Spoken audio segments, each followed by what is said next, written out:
this country's had the war on cancer for a better part of 40 years. Hundreds of millions of dollars raised for the cancer fundraisers every year, but yet it's still such a big problem. Why is that? They're on the wrong direction. They're in the wrong direction. Yeah, Nixon declared the war on cancer, I think it was 1971. The current NCI, National Cancer Institute budget is $6 billion a year. The NIH budget is 30, up to, depends on which newspaper you read, up to $36 billion a year, and a lot of the NIH budget goes to cancer. The American Cancer Society raises $600–700 million a year. They have a bank account in excess of $1 billion. And they're one of, to me, they're absolutely reprehensible organization. Less than 29% of their income goes into the charitable purpose, and even then people have looked in and they said very little goes to actual research.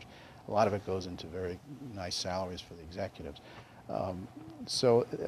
Unfortunately, we believe that the research direction is totally misguided. Chemotherapy began in 1946 when the Department of Defense funded Dr. Goodman and Gilman at Yale University, very eminent pharmacologists who wrote the classic textbook on pharmacology, to find a medical use for mustard gas. So they did some laboratory experiments, and they just found, I mean, they were told to do it, they did it, they were funded, and in rats they could reverse tumors using mustard gas, which is, of course, used in war as a poison. And then they tried it on a single lymphoma patient who had advanced disease, and all his tumors regressed.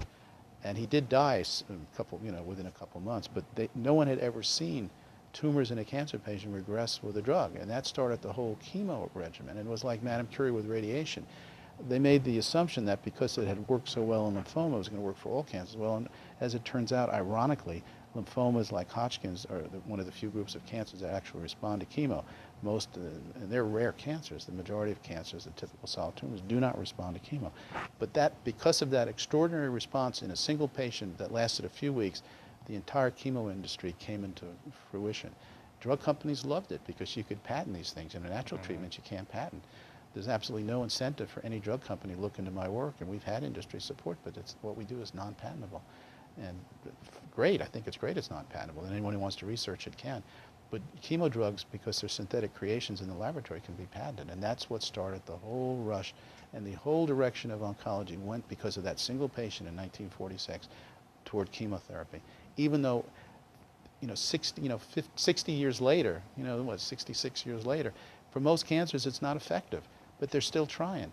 And now they have the targeted drugs, but they don't work well either, and they're terribly expensive. So cancer just there was a fork in the road. It could have gone toward natural treatments.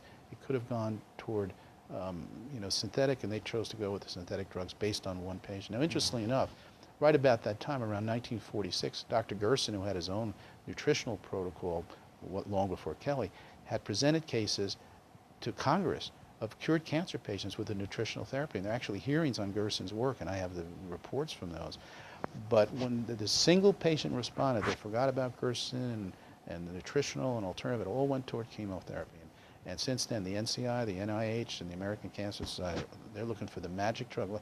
It was kind of the penicillin model. They were coming off of World War II, where penicillin had saved so many soldiers' lives. Penicillin had been discovered by Fleming in 1928, but it wasn't until World War II, when you had all these infected wounds in soldiers, where it began to be used. It was miraculous, and I'd give it credit. Of course, it reversed these terrible infections. They had never seen anything like it.